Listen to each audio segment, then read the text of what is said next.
నా పేరు సింగిరెడ్డి మహేష్ పెద్దమందడి. ప్రాథమిక పాఠశాల పెద్దమందడి మండల కేంద్రంలో ఫుడ్ ఫెస్టివల్ ఘనంగా నిర్వహించడం జరిగింది. ఈ కార్యక్రమానికి అధ్యాపక బృందం కాలేజీ తరఫున ఇన్వైట్ చేస్తే మేము అందరం యూత్ అధిక సంఖ్యలో పాల్గొన్నాం. మేము కూడా ఇక్కడ ఒకటి నుంచి 5వ తరగతి మేము చదువుకున్నాము. ఈ కార్యక్రమానికి ఫుడ్ ఫెస్టివల్ బాగుంది. వాళ్ళ ఈ పిల్లలు కానీ వాళ్ళ పేరెంట్స్ కానీ తీసుకొచ్చిన ఐటమ్స్ ప్రతి ఒక్క ఐటమ్ బాగున్నాయి. తిన్నాము, రుచి చూసినాము. ఇది 2 సంవత్సరాల నుంచి నడుస్తుందంట. నేను ఇప్పుడే ఫస్ట్ టైం వచ్చిన, నాకు సమాచారం అందింది. Thank you everyone. School building కూడా కొత్త బిల్డింగ్ బాగుంది. కట్టించిన వారికి చైర్మన్ గారికి కొమ్ము స్వామి గారికి కూడా ప్రత్యేక ధన్యవాదాలు. అలాగే అధ్యాపకుల టీచర్ బృందానికి కానీ ప్రతి ఒక్కరికి థ్యాంక్స్. పిల్లలు కూడా ఉదయం 4 గంటల నుంచి కష్టపడి వాళ్ళ వంటలు ప్రిపేర్ చేసి స్వీట్లు అని ప్రిపేర్ చేశారంట. ప్రతి ఒక్కటి ఐటమ్ చేసిన చాలా బాగున్నాయి. ఇంకోటి బయట గవర్నమెంట్ స్కూల్ లాగా లేదు, చాలా నీట్గా ఉంది. అంటే ఇప్పుడు పేరుకే గవర్నమెంట్ స్కూల్ కానీ మన ప్రైవేట్ స్కూల్ కు ధీటుగా నడుస్తుంది.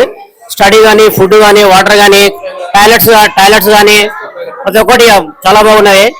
ఈ కార్యక్రమాన్ని కూడా పెద్ద బెంచెస్ కూడా కొత్తగా ఉన్నాయి. బెంచెస్ గవర్నమెంట్ స్కూల్ ఇట్లా లేవు, రీసెంట్ గా ఇచ్చినట్టున్నారు. ప్రైవేట్ స్కూల్ కు ఏ మాత్రం తగ్గకుండా గవర్నమెంట్ స్కూల్ పెద్దమందడి కేంద్రంలో చాలా ఘనంగా నిర్వహిస్తున్నాము. ఇటు కార్యక్రమానికి మన 6వ వార్డు సత్యనారాయణ గారు కూడా రావడం జరిగింది. నమస్తే, ఏం పేరు? సత్యనారాయణ.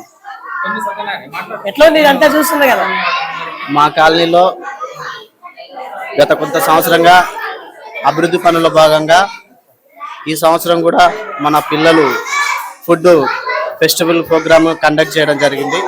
దానికి రావడం మాకు చాలా సంతోషంగా మరియు చాలా అంటే చాలా సంతోషంగా. ఒక దగ్గర ఒక 40 రకాల వంటకాలను పిల్లలు వాళ్ళ సొంతంగా కష్టపడి చేసుకురావడం కూడా చాలా సంతోషకరమైన విషయం. అదేవిధంగా మా స్కూల్లో మా కాలనీ కూడా మంచి పేరు తీసుకురావడానికి ఇక్కడ ప్రయత్నం చేస్తున్నటువంటి మా స్కూల్ హెడ్ మాస్టర్ సార్ గారికి, వాళ్ళ స్టాఫ్కు మరి మీడియా ద్వారా కృతజ్ఞత తెలియజేసుకుంటే, ఇదే విధంగా పిల్లలు ఇంకా మంచి ప్రోగ్రాం ఏ విధంగా చేసినా కూడా వాటి అందరికీ ఎటువంటి కార్యక్రమానికైనా మా పూర్తి సహకారం ఖచ్చితంగా ఉంటుందని చెప్పేసి మేము తెలియజేయడానికి సంతోషిస్తున్నాము. ఓకే, ఈ కాలనీలో కూడా తెలుసుకున్నా బాగా పనిచేస్తున్నాను తెలిసింది. ఇప్పుడు ఎట్లా పనిచేయాలి? ఖచ్చితంగా చేస్తామండి. మనం వచ్చిందే ప్రజల కోసం కాబట్టి, ప్రజలు ఆశీర్వదించారు కాబట్టి వాళ్ళకి జరగబోయే ప్రతి పనిలో కూడా ఖచ్చితంగా ముందుంటాను.